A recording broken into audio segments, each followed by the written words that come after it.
Alright YouTube, hello, thank you for watching. Today I am working on a crossover network for the H.H.Scott Pro 100 speakers.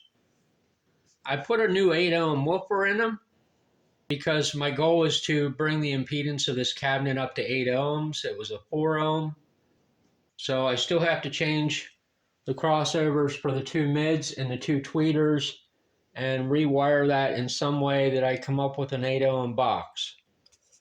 This is the start of the low pass. This is a Jansen Audio 3.9 millihenry wound with 15 gauge. And currently I have 30 microfarad of capacitance on that, but that's going to change too. I need to cross those woofers at something somewhere between 500 and 600. And as always, I just can't make up my mind. So right there's a low pass, currently 3.9 millihenries and 30 microfarad. There would be your speaker. A couple quick formulas that are helpful to know when messing with crossovers. The formula for resonance, F equals 1 over 2 pi square root LC.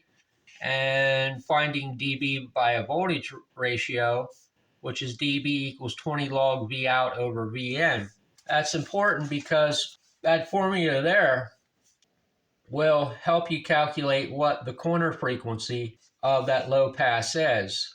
And the corner frequency is kind of a crucial thing that you need for lining up the next filter, which is going to be a mid-range filter, so it's going to be a bandpass. When you superimpose the two curves together, the low pass and the bandpass, even though I'm only showing one side of it here, so we'll just call it a high pass, you can kind of see the point where that crosses over is pretty important, because if they don't cross at the right frequencies, then you can kind of get a dip in the frequency response if the filters are too out of alignment. So just kind of a quick thing here about decibels by a voltage ratio.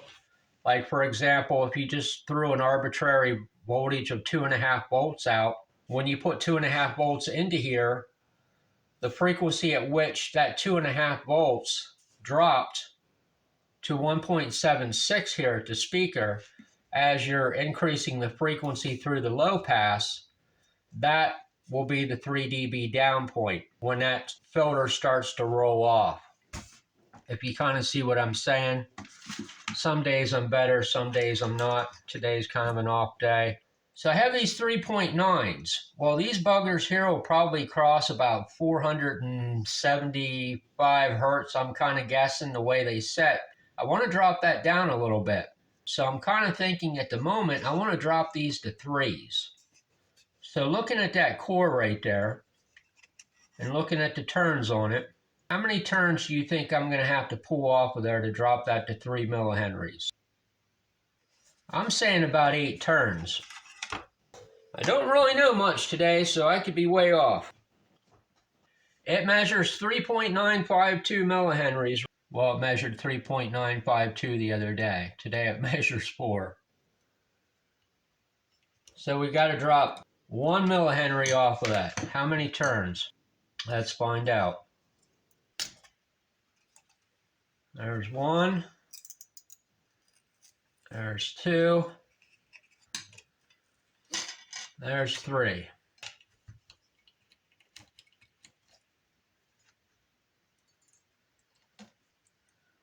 3.871. Doesn't look good for me, does it? There's 4. There's 5. There's 6. There's 8. Well, we know 8 didn't do it, but I'm going to measure it at 8 anyway.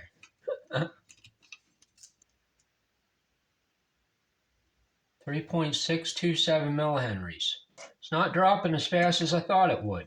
15, 16,